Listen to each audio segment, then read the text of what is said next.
Yeah, I'll react to that, sure. Oh. All right. Hey guys, hope you're having fun over there in the UK.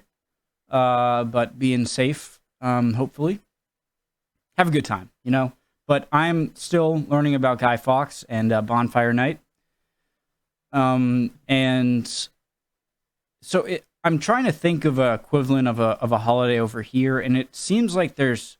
I mean, when you say Bonfire Night, it gives me a Fourth of July type feel, but obviously that's the independence of the country over here, and so it's about something totally different over there. You guys are so essentially, do you guys like get a effigy or no symbolic four parts of a torso or whatever of a body and like put them at four corners of? How do you celebrate this exactly, other than just going to a bonfire? I'm assuming there's a lot of drinking and fun times, but let's learn more about it. I understand what happened to him now, and I'm scarred. Let's go. Disturbing origin of Bonfire Night and Guy Fawkes Day. Go. Remember the 5th of November. I remember. Gunpowder treason and plot. For I see no reason why the gunpowder treason should ever be forgot. If you've seen V for Vendetta, you've heard that rhyme before. But did you know there's more to the poem? It goes on to tell the story of one of the most ambitious assassination attempts in history. A caper that came so close to wiping out an entire government that it sparked a national holiday. You heard of the 4th of July, Cinco de Mayo, and Bastille Day. Yeah, I'll react to that, sure. Oh, sorry, guys. That's good news for me, though. Let's do it.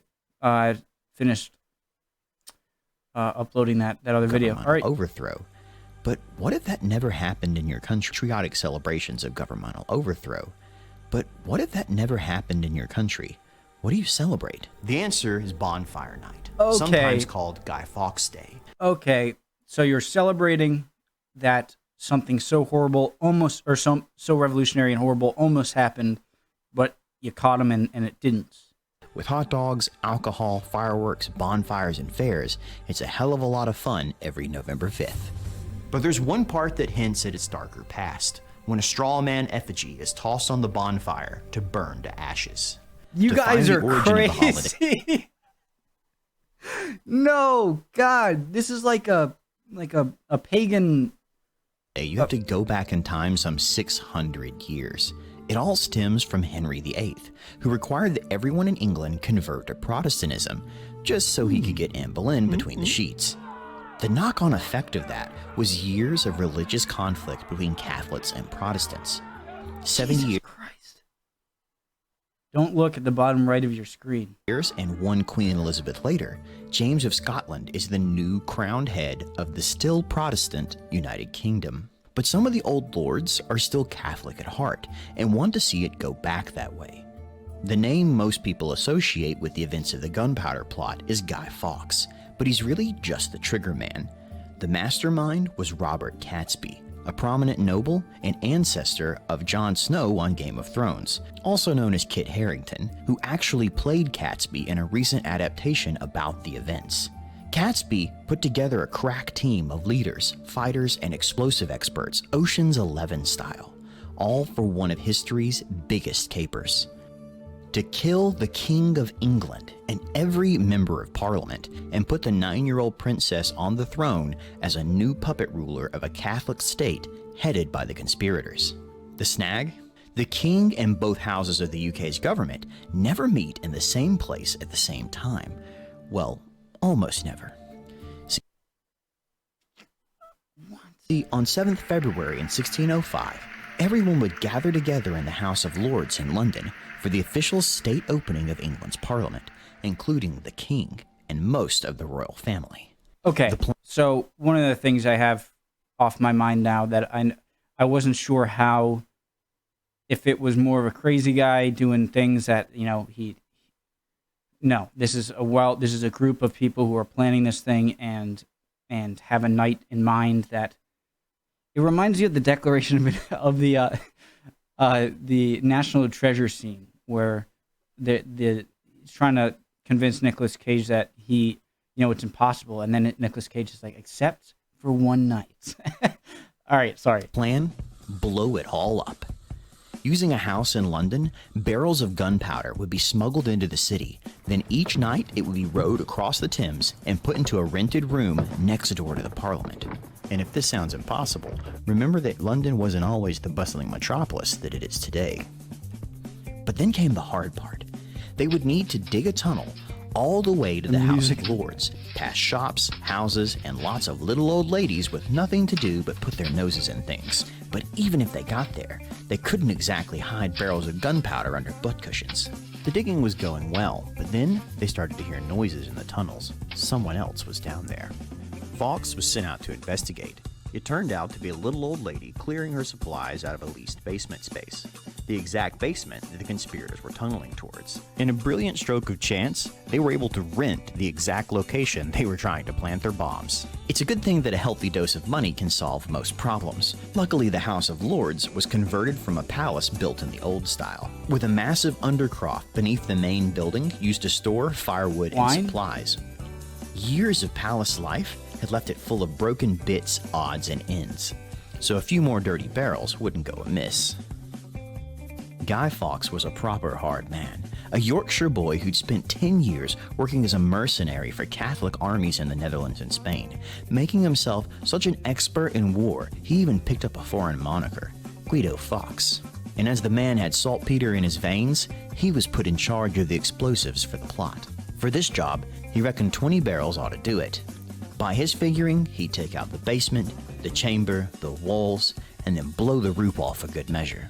But when he saw the massive undercroft, he put in 16 more, making it an even 2.5 tons to do the deed. Turns out, it was more than enough. They simulated it?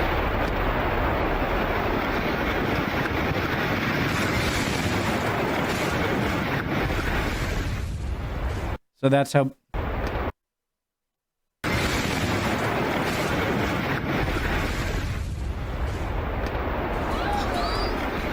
But there was a complication. A bad batch of plague hit London. The opening of Parliament was postponed to July, but then things got worse and it was pushed back again, this time to 5th November. The conspirators started getting squirrely. An anonymous letter had been given to the friend of a member of the House of Lords, telling him to lay low and not to come to the open. My lord, out of the love I bear to some of your friends, I have a care of your preservation. Therefore, I would advise you as to devise some excuse to shift your attendance to this parliament, for God and man hath concurred to punish the wickedness of this time, and think not slightly of this advertisement, but retire yourself into your country, where you may expect the event in safety. For though there be no appearance of any stir, yet I say they shall receive a terrible blow, this parliament. Come on,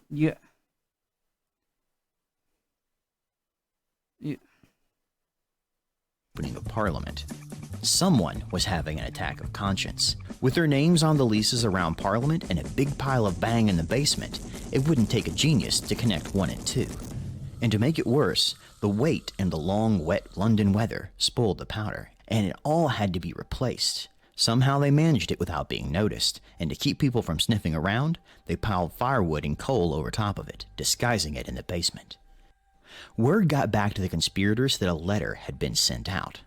They were blown, but Parliament was still happening, and they were in too deep to back out now. And with a fast boat waiting in the harbor, all they needed was to put a torch to tinder and hightail it to the continent if it went south. So Catesby and the rest headed for the Midlands, armed to the teeth. When the powder went off, they'd start a revolt and set themselves at the top.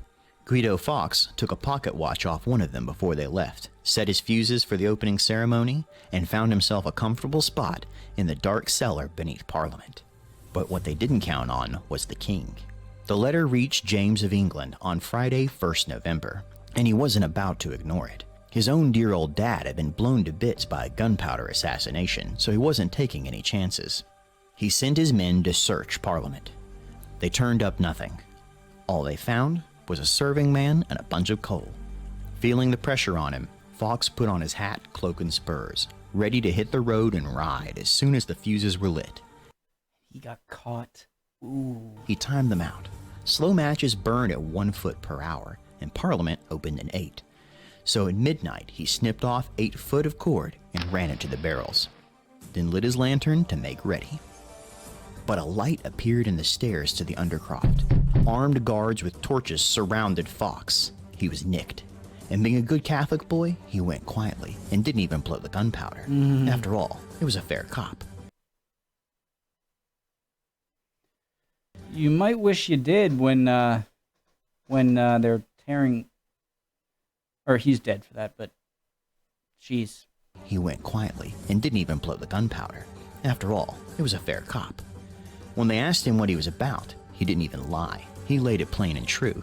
To blow up the king in Parliament. Those words sparked a hunt across the nation. The king knew Guido Fawkes couldn't have acted alone, but he wasn't talking, and a lifelong campaign had left Guido Fawkes tough as nails. The king needed whatever the man knew now. So you see the way he signed his name after the torture, too, and he's a really tough guy. That agreed to put the question to him properly, with manacles on the rack. To everyone's astonishment, he lasted 2 full days before he broke. And before you call the man a snitch, take a look at his signature on the day he was captured. Yeah. And then after 2 days of torture. Mm-hmm. Word got out fast. Catesby and his merry band in the north raided an arms warehouse at Warwick Castle, intent on arming a sympathetic mob, but nobody showed up. And then, just to add insult to injury, it started to rain. Hoping someone might eventually join them, they decided to dry some powder by the fire just in case. It literally blew up in their faces. Blinded and humiliated, they resolved to wait for the king's men at Holbeg House. The Sheriff of Worcestershire obliged them with 200 men and opened up on their hideout with a volley of gunfire on the morning of 8th November. 4 of them were killed in the opening volley, including Catesby. 4 more, though, survived to face the king's justice, a fate none of them were looking forward to. After 10 weeks of spirited interrogation, anyone who had ever even talked to the men had been pulled in for questioning, but the time had come to dispense justice. The head interrogator wrote it down as, quote, hung to death halfway between heaven and earth as unworthy of both, their genitals to be cut off and burnt before their eyes. You said there wasn't going to be any crazy stuff like this in bowels and heart then removed. Explain. Would then be decapitated and the dismembered parts of their bodies displayed and left for the crows. On a cold day in late January, they were led to the gallows to begin. Crowds had gathered to watch. What did you do? Guy Fawkes was made to mount the steps first. This is pretty but he wasn't about to insane. give them the pleasure of a show. How, after going through all that, he still just jumps to his death? I mean... When they went to slip the noose around his neck, he threw himself head first from the scaffold, breaking his own neck, and robbing the assembled of their sport. But they hung and quartered his corpse anyway, just for good measure. Keys, where's our another show? conspirator. I'm sorry, little Johnny. I know you wanted to see your first hanging today. Oh my God. Tried the same trick, but he ended up dangling and kicking on the rope. So they cut him down and led him to the quartering block. Still alive, dangling measure. Keys, another conspirator, tried the same trick, but he ended up dangling and kicking on the rope. So they cut him down and led him to the quartering block. Still alive. The 3 remaining men were castrated, disemboweled, and then cut up while... Is that a heart, but like in the like a Valentine's Day heart you would see? Jesus, is that the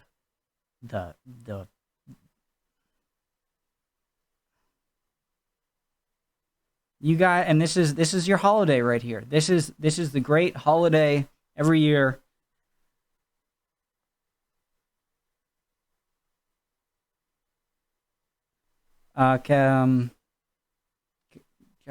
Be safe over there. Still conscious. Their parts sent to the edges of the empire as a warning. To celebrate the occasion, the Parliament reconvened and passed the Thanksgiving Act, creating an annual church celebration with sermons and prayers on 5th November, marked with bells, bonfires, and fireworks. Old clothes were stuffed with rags and newspaper bells. That guy's had a little too much to drink down there. A little too good of a time. Bonfires, and fireworks. Old clothes were stuffed with rags and newspapers and fitted with a mask, an effigy. sometimes a Fawkes, that children then threw into the bonfire that Fawkes managed to escape. A tradition that continues even today. All mask and fireworks. Old clothes were stuffed with rags and newspapers and fitted with a mask, an effigy, sometimes a Fawkes, that children then threw into the bonfire. I thought it was a real fox. I thought you guys threw real foxes into the fire. I'm like, what did the fox do? That Fawkes managed to escape. A tradition that continues even today. All to celebrate the day that England wasn't blown up. So the next time you're in Britain on the 5th of November, spare a penny for the guy, and a thought for the bonfires waiting on him. And as always, remember the 5th of November. Gunpowder, treason, and plot. For I see no reason why gunpowder treason should ever be forgot.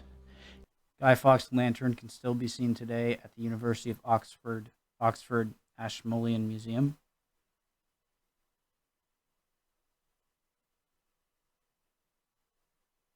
Guy Fawkes, 'twas his intent to blow up the king and the parliament, 70 barrels of powder below, poor old England to overthrow. By God's providence he was catched, with a dark lantern and a burning match. So holler boys, let the bells ring, and holler boys, God save the king. Do you guys need to, do you need someone to talk to?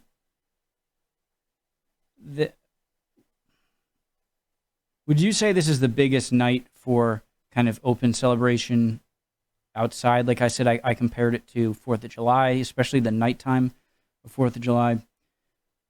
And you guys do it over, so I saw a lot of comments on the other video on Guy Fawkes I watched, where I wasn't sure because they seem to be portraying a lot of qualities that some people might say was noble and you know, kind of just giving up, and albeit, you know, he was trying to blow up Parliament with these other guys. But I wasn't sure exactly how he was viewed. So it's the celebration is around the fact that this did not happen and that he did get drawn and quartered. And okay.